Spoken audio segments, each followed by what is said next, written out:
All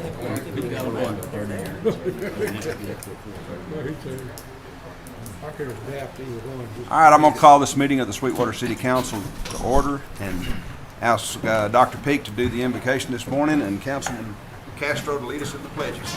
Y'all please stand and join me. Precious Heavenly Father, we just want to pause before we begin our activities this morning and just give thanks to you, Lord, for all the ways that you bless us and touch our lives. Especially, Lord, thank you for the blessing of living in this community. And as a member of this council, I thank you for the blessing of being able to serve. Today, Lord, we want to lift up the family of Moses Tovar in a difficult time. I ask, Lord, that you just blanket that family in your compassion and love and help them through a difficult time. Lord, today we ask for this council for guidance and wisdom, and just let us walk in your way. In Jesus' name I pray. Amen. Amen. Please join me in prayer.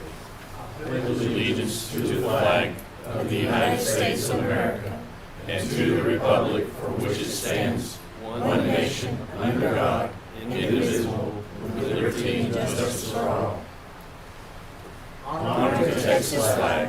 I pledge allegiance to thee, Texas, one state, under God, one and indivisible.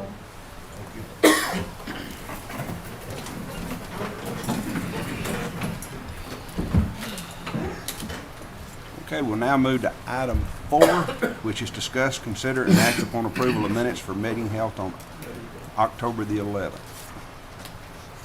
Motion to approve. Second.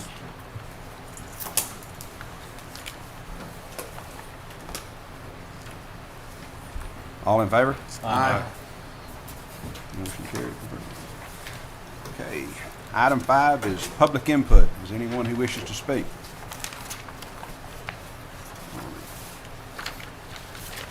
Now move to item 6, which is a presentation from the Sweetwater ISD FFA speaking team.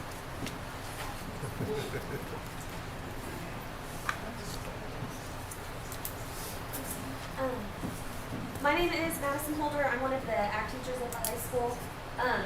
This is the ag issues team, so this is one of our competitive speaking teams.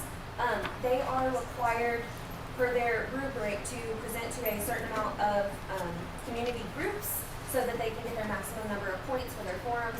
I don't know what number this is. It's like 13 or 14. So they'll go through their presentation. There's a question and answer period at the end. That's really the most beneficial for them because they can get all different types of questions and then they're better prepared at their area contest and hopefully the state contest to answer questions that the judges know.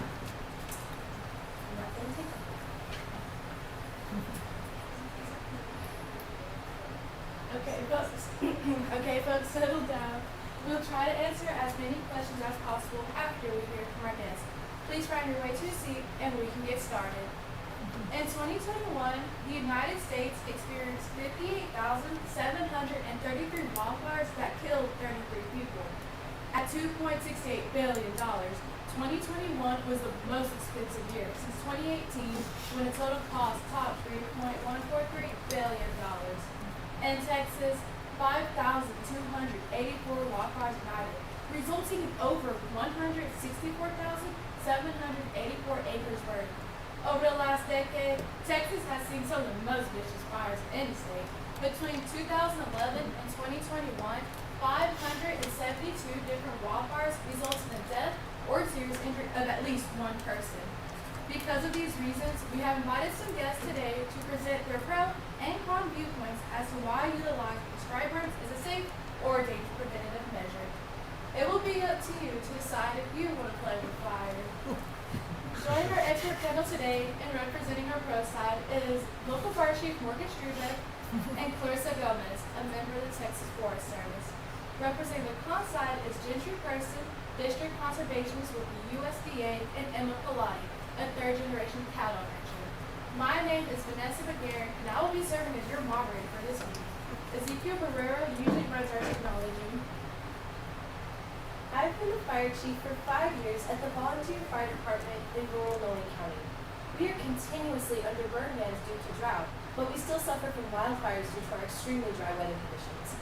During my time here, I've been on scene for the Game Ranch Fire, which burned over 3,200 acres, the Newsom Fire, which destroyed 487 acres, and the tragic White Hat Fire, which burned 12 structures and obstructed people's water use for days.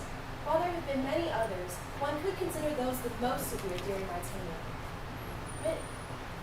I have also been on scene for the recent and devastating Eastland Complex Fire, which destroyed 54,134 acres.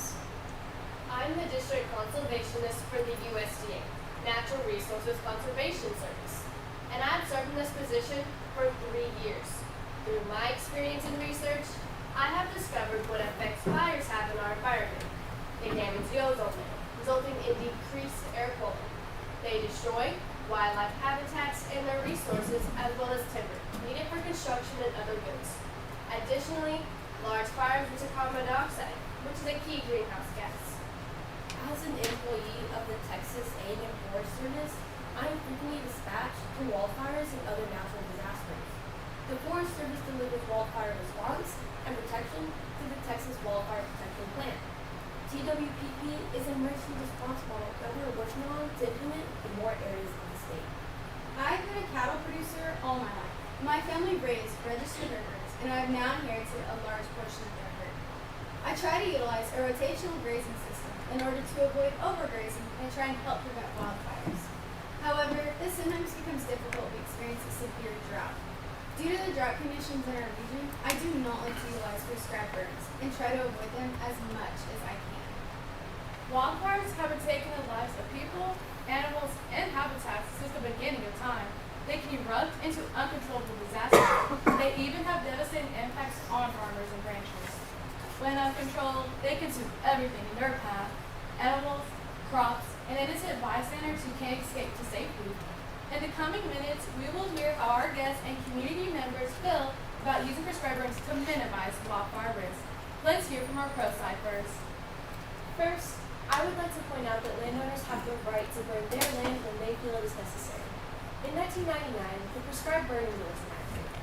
House Bill 2599 guarantees every landowner the right to burn his or her own property. The bill's purpose was to establish a prescribed burn curriculum, so it created a prescribed burning board to establish a curriculum and standards for a prescribed burn certification program. Specialists write the burn plans for prescribed fires. Burn plans identify, or prescribe, the best conditions under which trees and other plants will burn to get the best results safely. Burn plans consider wind, humidity, temperature, moisture of the vegetation, and conditions for the dispersal of smoke. Prescribed Burning Board, or PBB, regulates certified and initial prescribed burn managers who work to control vegetative yields that can contribute to wildfires. It also limits the liability of a landowner who uses a certified prescribed burn manager.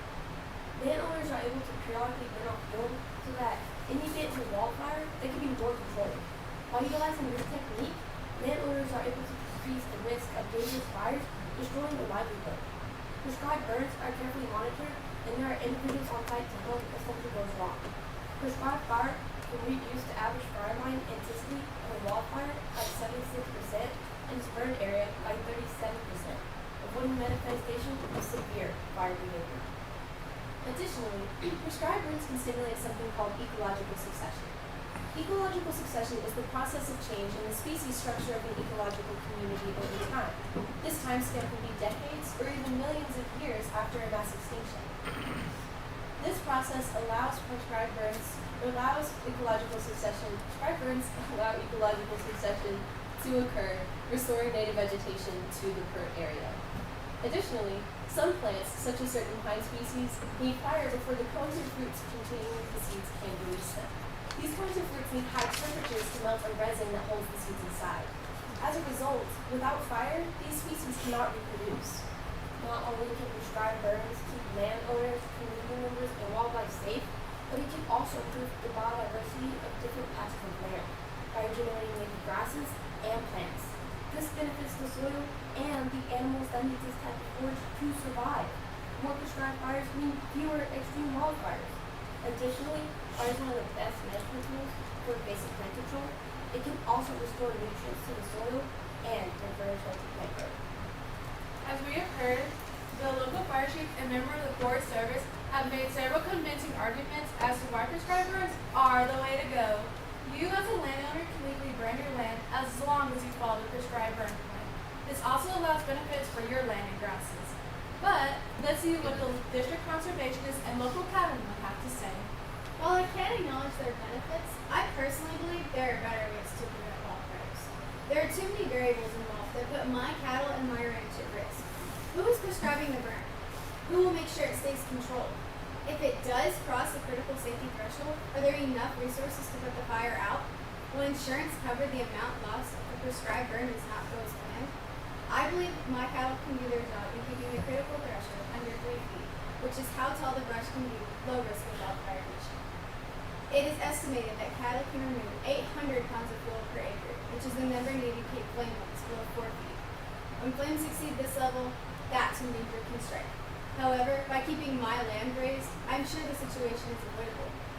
Not only does it take away from our cattle ranchers, but also affects wildlife habitats and their resources. The main effect of prescribed burning is on our water resource and the potential for temporarily increasing the runoff for rainfall. When surface runoff increases after burning, it may carry suspended soil particles, dissolved organic nutrients, and other materials into adjacent streams or lakes, reducing the water quality. The also potential negative effect of prescribed fire on wildlife include destruction of nesting sites and even direct mortality. The practice of lighting all sides of a burn area at once is a primary cause of animal traffic and has no place to prescribe burning. It also results in unnecessary tree damage as the flame fronts merge into the interior of the area. Better yet, my ranch in southern Millen County is occupied by wind turbines, mainly because the wind never quits blowing. Prescribed fires behave in a more predictable manner when wind speed and direction are steady. For underburning, which is the purpose of prescribed burns, the preferred range for wind speed in this is 2 to 5 kilometers per hour, or at eye level for most fuel and topographic situations. With high winds, heading fires spread too rapidly and become too intense. With that being said, I just see fires being too dangerous for my community to use since we consistently have high, unpredictable winds. However, enough wind must be present to give the fire direction and keep the flames from directly rising in richly grounds. Even though we have an abundance of wind, we do not have an abundance of rain. As of August 22nd, the area around City Hall has received 24 inches of rain for a year total, 1.20 for a month total, and 6 inches as of August 21st. Because rainfall affects both fuel moisture and soil moisture, basic information on the amount of rain falling on the area to be burnt is essential. The importance of adequate soil moisture cannot be overemphasized. Damp soil protects tree roots and microorganisms. And when burning is to be undertaken to expose a mineral soil seabed, it is desirable to leave a thin layer of organic material to protect the soil surface. Burning should cease during periods of prolonged drought or resume only after a soaking rain. But here in Nolan County, soaking rain can be hard to come by. As we can see, there are many varying opinions over the benefits and risks associated with prescribed burns, especially in our local community. Let's recap.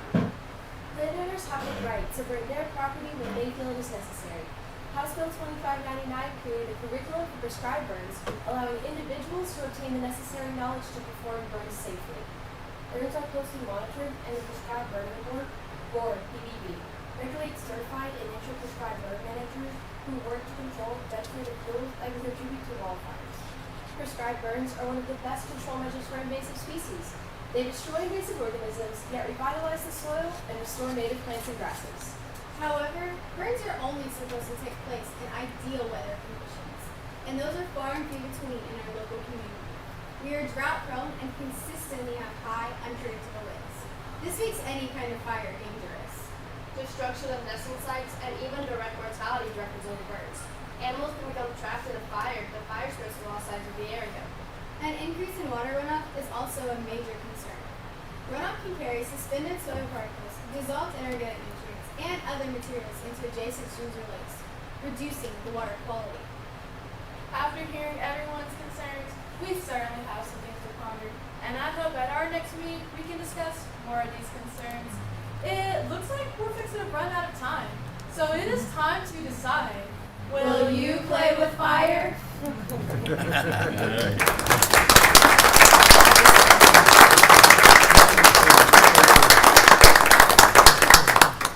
will now answer any questions you may have. I have one for the fire chief.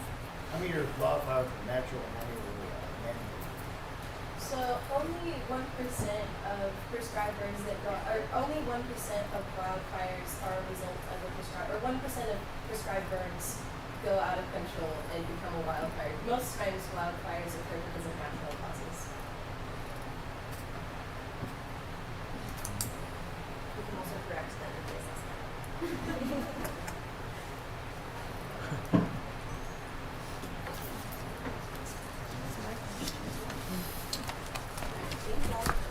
Thank you. Thank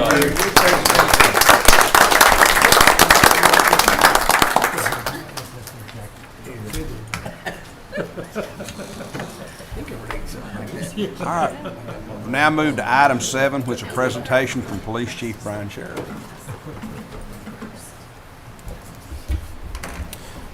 So last year, Detective Danny Heine and Sergeant Corey Valencia, now come on up here, please. They stepped up and took a monumental task on of going through and taking over our entrusted property and evidence room. Like I said, this was a monumental task. They went and took a 40-hour course to get certified in evidence.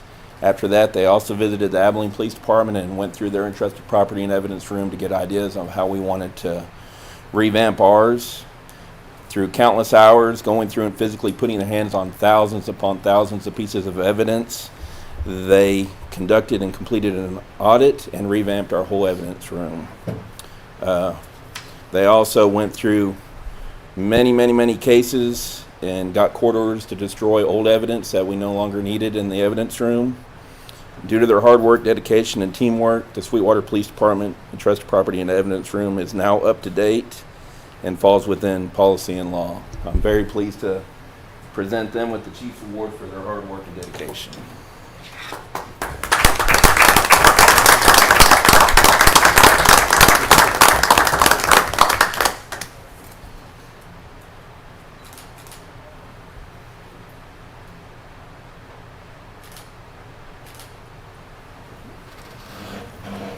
Thank you all very much. Okay, we'll now move to item 8, which is to hear a presentation regarding proposed City of Sweetwater 2022 comprehensive plan.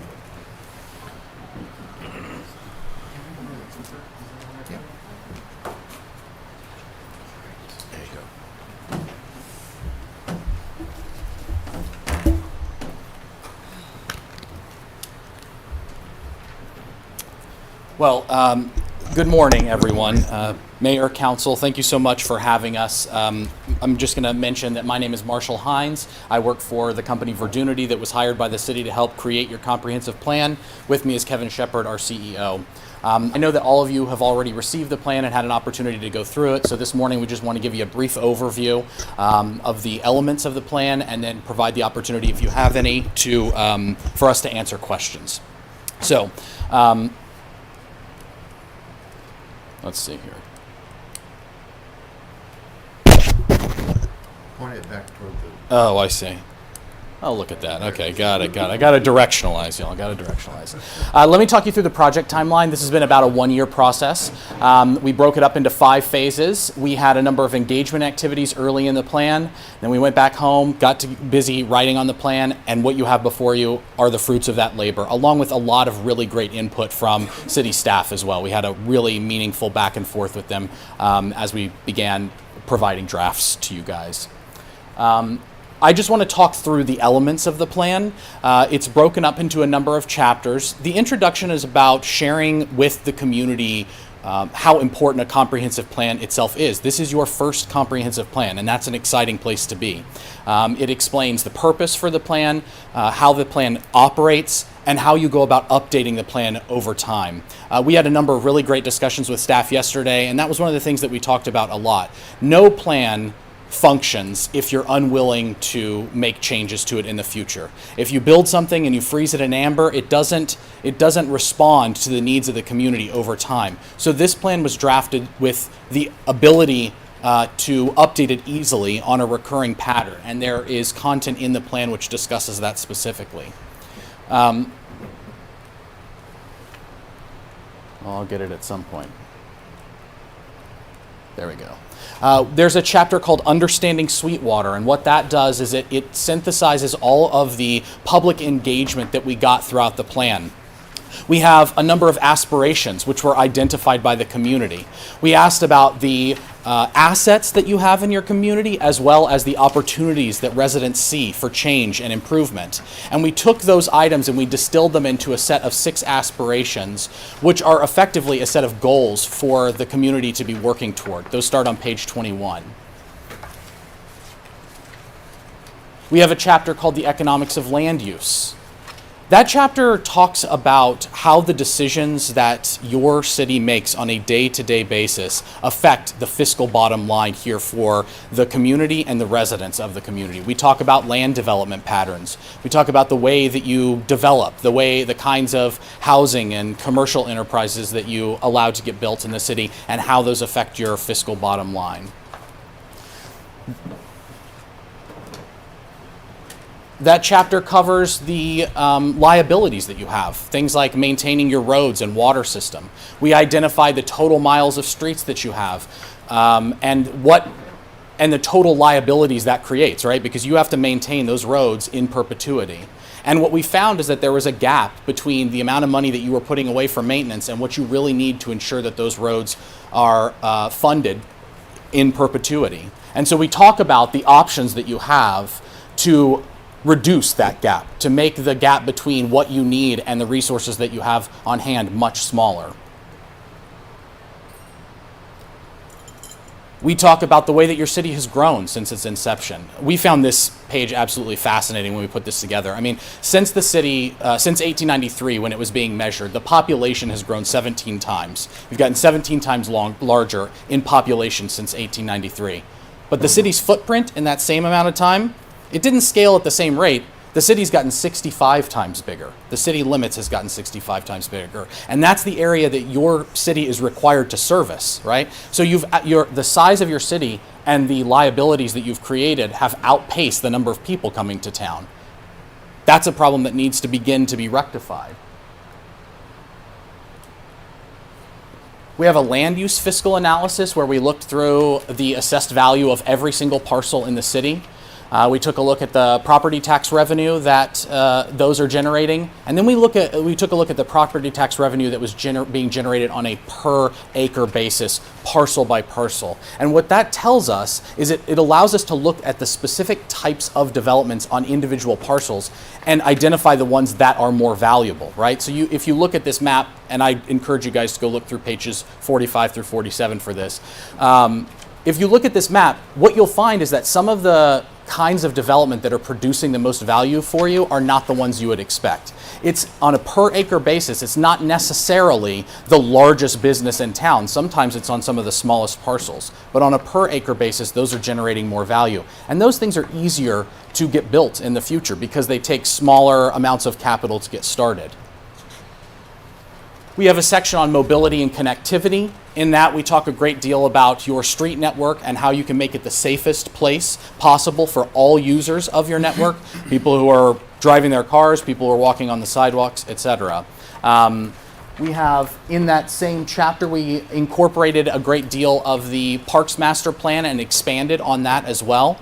So there's content in there about suggestions on how to improve your path system and your trail system, as well as incorporating the work that was already done in your previous master plan. So none of that was thrown out during this process. We have a chapter on buildings and neighborhoods. And neighborhoods themselves are the building blocks of a community. These are cohesive spaces that are where people live and hopefully work and hopefully spend their money. And unfortunately, not every single neighborhood in Sweetwater is currently doing all of those things. So we talk about the ways that we can make the neighborhoods more complete. We talk about the massive amounts of vacant land in certain parts of the city and strategies for attempting to overcome some of that. We identified, with a great deal of input from the community, a number of catalyst sites throughout the city, which the city might look at taking an active role in improving either through programmed activities or redevelopment. And these sorts of sites are thought of so that the city can put a small amount of resources into these, and they can provide the catalyst for private development and private improvement alongside them. That's in the Buildings and Neighborhoods chapter as well. We've also provided you with a future land use map and a new series of future land use categories. Those start on page 81. There's a fold-out map for the future land use map as well. These are also really, really important because what these various categories do is they talk about the kind of development that your community wants to see in Sweetwater, and it designates parts of town that would fit these types of development patterns. Not every single one of the things that you're going to read in these various land use categories are available in Sweetwater right this moment, but the capacity for being able to develop in accordance with these land use categories is imperative if you want to get the kind of things that your citizens are asking for. Near the back of the book, we have an implementation strategy and action plan. On page 87, there is a collection of the types of implementation actions that we have deemed, that we have identified as specific actions that can be taken inside the implementation matrix. So we have things like guideline updates, regulation updates, simple things like educating the community and communicating with the community. There are different tasks and actions inside the implementation strategy that speak to each one of these. And then the plan is rounded out with 5 really big items that you can do right this moment if you want to start making meaningful change in Sweetwater. The first is to create a formalized capital improvements plan. The second is to update your zoning, signage, and land development regulations, right? You have land development regulations and zoning regulations that have been cobbled together over time, but they could use with a refresh to allow for the kind of development that the community is looking for. We are suggesting that you establish a local coalition that builds upon the summit that took place last night. We had really great feedback from that event yesterday and got the names of a number of people who are very interested in being a part of this coalition to continue discussing the tenets of the comprehensive plan and the way that the community wants to move forward. We suggest investing only in projects that increase tax revenues and limit additional costs and infrastructure liabilities. And what we mean by that is not suggesting that your city expands farther outward as it has disproportionately to population growth over these past years, to instead focus on bringing development inward to the community and focusing on the places that you already have and can be improved upon. And then we specifically suggest that you monitor the implementation of this plan and create a system of accountability, preferably building on that coalition that the beginning phases of got started on last night. And I will tell you, we have absolutely nothing but great things to say about Kathleen, who I guess is not here this morning, but she has been fantastic, and she's already working on a way to track and maintain communication with the community about this plan as you move forward. That is a really exciting thing to have a staff that's pushing for that right up front. And then at the very end of the plan, a lot of times folks forget about the appendices. These are really important in your plan. We put together some really great stuff. We had great input from the Nolan County Health Department. We've got a section in there that identifies a number of regional and statewide and a couple of national groups that can help with funding for various projects. So free money, we're talking grants and things like that, that the city can go out to and look for resources for the kind of projects that the community is looking for. And so that's just sort of a quick overview of the plan. What we want to do is we want to make sure that if you guys have questions about it or you want to discuss it all, we're available for you, time allowed. And we just want to thank you for this opportunity. We've had a great experience here, and we feel like we've put together something which is a true reflection of the community and what the community was asking for through the engagement events that we had. So thank you all very much. Thank you. Thank you, Mark. We'll now move to item 8B, which is to enter a public hearing on the proposed City of Sweetwater 2022 comprehensive plan. So moved.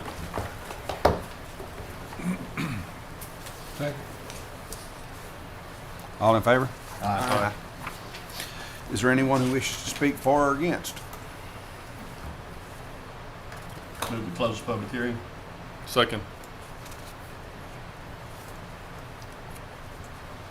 All in favor? Aye. Now move to item 8C, which is discuss, consider, and act upon an ordinance approving the City of Sweetwater 2022 Comprehensive Plan. Do we have any questions?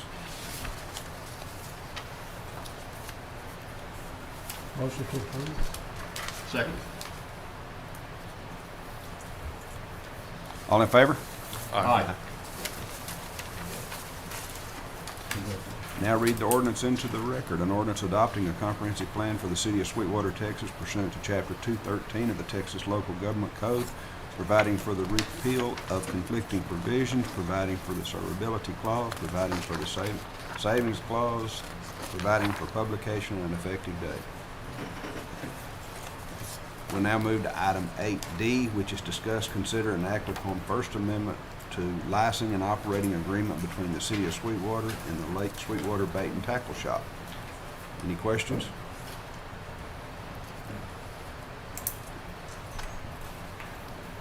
I make a motion to approve the action upon First Amendment and license to operations agreement between the city of Sweetwater and Lake Sweetwater Bait Shop. Second.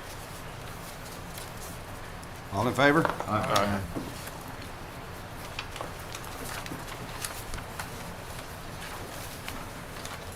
Okay, we'll now move to item 8E, which is discuss and consider and act upon a resolution regarding TxDOT roadways in Sweetwater. Any questions?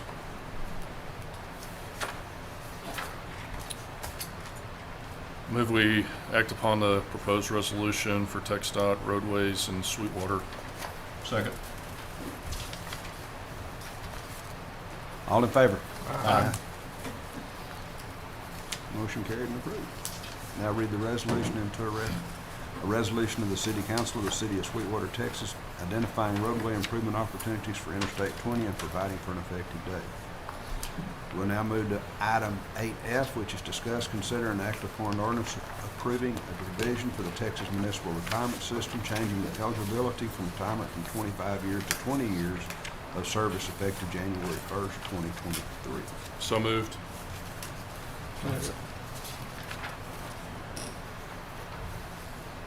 All in favor? Aye. Motion carried and approved. Now read the ordinance into the record. An ordinance affecting participation of city employees in the Texas Municipal Retirement System, granting the additional rights and authorization by Section 854.202G of Title 8 Texas Government Code as amended and prescribed the effective date of the ordinance. We'll now move to item 8G, which is to discuss, consider, and act upon an ordinance to amend Section 29-126 of its code of ordinances regarding hearings and notice prior to termination of service. Any questions of Patty? I make a motion we approve the ordinance.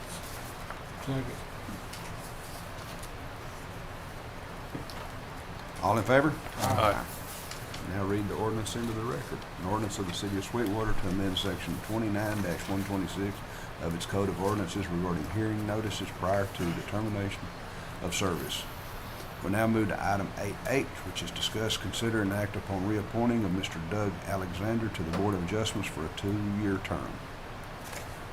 Make a motion we reappoint Mr. Doug Alexander to the Board of Adjustments for a 2-year term. Second. All in favor? Aye. Motion carried and approved. Now move to item 8I, which is discuss, consider, and act upon 3 reappointments for Mr. Bill Johnson, Mr. Robert Elliott, and Mrs. J. Neal to the Airport Zoning Board for 2-year terms. I move we make these reappointments. I'll second. All in favor? Aye. Now move to item 8J, which is discuss, consider, and act upon granting easements across City of Sweetwater of property to United States Gypsum. I make a motion we act upon a granted easement across City of Sweetwater property to United States Gypsum. Okay. All in favor? Aye.